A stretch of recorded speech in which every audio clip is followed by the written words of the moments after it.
প্রতিদিনের মতো একটা ডেইলি ব্লগ নিয়ে চলে আসলাম আপনাদের সাথে। তো যেখান থেকে আমার ভিডিওটা দেখছেন আশা করি সবাই ভালো আছেন আল্লাহর রহমতে। তাই আজকে দুপুর থেকে ভিডিওটা শুরু করছি। এই যে ভাবি রান্না করছে চিংড়ি মাছ আর আলু আর দেখাইতেছি। আর এইখানে এই যে আমার আম্মু ধনিয়া পাতা এই যে পরিষ্কার করে নিতেছে। আর এইখানে আমার বোনে কলমি শাক এই যে পাইসা নিতেছে। সব কিছু কোটা বাছা শুরু করে দিচ্ছে এই জায়গায়। এইখানে আমার ছোটো ভাই বউ আবার পুঁটি মাছ ভাইজা নিতেছে। এক একজনে এক এক কামে ব্যস্ত আসছে। আর এইখানে আবার খেসারির ডাল সিদ্ধ করে নিচ্ছে, হাতে ডুইলে এগুলো ভর্তা বানাবে। এখানে এই যে শুকনো মরিচ নিয়ে নিচ্ছি ডলার জন্য, বুঝছেন? কেউ ডলতে চায় না মরিচ আমার দিয়ে যত ডলার ডলের কাজ করে, কারণ আমি এই যে ভিডিও করি এর জন্য। কি দুঃখের কথা বলবো। যাই হোক খেসারির ডালগুলো এই যে হাত দিয়ে এই ভর্তা বানাবো। এই পেঁয়াজগুলো নিব, এর সাথে সরষের তেল দিবি না, আর এই যে পেস্টগুলোও দিয়ে দেবো। ওইখানে কিন্তু অলরেডি রান্না করা চলতেছে এই ডলা ডলের কাজ। আর এই যে দেখেন এই যে সরষের তেল নিয়ে নিচ্ছি। আর ভর্তায় কিন্তু বেশি পেঁয়াজ হয়ে যাবে, বেশি পেঁয়াজ দিয়ে দিচ্ছি ভুলে। যাই হোক এখন মরিচ ভর্তা তো হয়ে গেছে। এক রকমের ভর্তা বানাতে চাইছি, দেখেন তো কতটা বুদ্ধি আমার।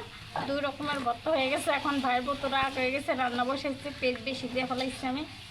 তো যাই হোক ওরে আম্মু কুইটা দুটো পেয়েছি। এখন আমি এইখান থেকে এই যে ডাল নিচ্ছি, আর ডাল অর্ধেকটা রয়ে গেছে, পানি একটু একটু রয়েছে, আবার চুলাই দিছি। বুঝছেন আমরা কত রকমের রান্না করতে পারি। আর এই যে দেখেন ভর্তাটা কিন্তু বানিয়ে নিচ্ছি আমি। এই যে সুন্দরভাবে হাত দিয়ে ধুইলে এইভাবে বানাই নিলে কিন্তু খেসে ডালের ভর্তাটা খেতে অনেক মজা হয়। একটু ধনিয়া পাতা দিয়েছিলাম এর মাঝে। আর এই যে আমার বোনে এখন কলমি শাক ওইটা নিচ্ছে, সুন্দর করে ধুইয়া এই যে করতেছে, ভাজি করবো শুধু এটাকে। এখানে এই যে পুঁটি মাছের তরকারিটা কিন্তু হয়ে গেছে। টমেটোটা পুঁটি মাছ রান্না করছে,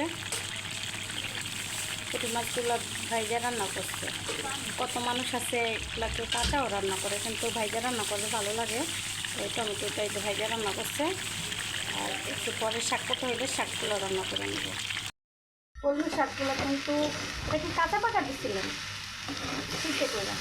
আমি ছিলাম না সিদ্ধ করে পাকার দিচ্ছে। তো এরকম সুজা মানে কিছু সারা মাছ ছাড়া কলমি শাক ভাজি করলেও কিন্তু ভালো লাগে।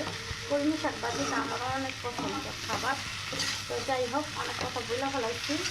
যারা যারা আমার ভিডিওটা পছন্দ করেন অবশ্যই আমার পেজটাকে ফলো করবেন, বেশি বেশি করে শেয়ার করবেন। আর এই চ্যানেল থেকে দেখে থাকলে অবশ্যই সাবস্ক্রাইব করে আসবেন। তো আল্লাহ হাফেজ, সবাই ভালো থাকবেন। ভিডিওটা আমার সাথে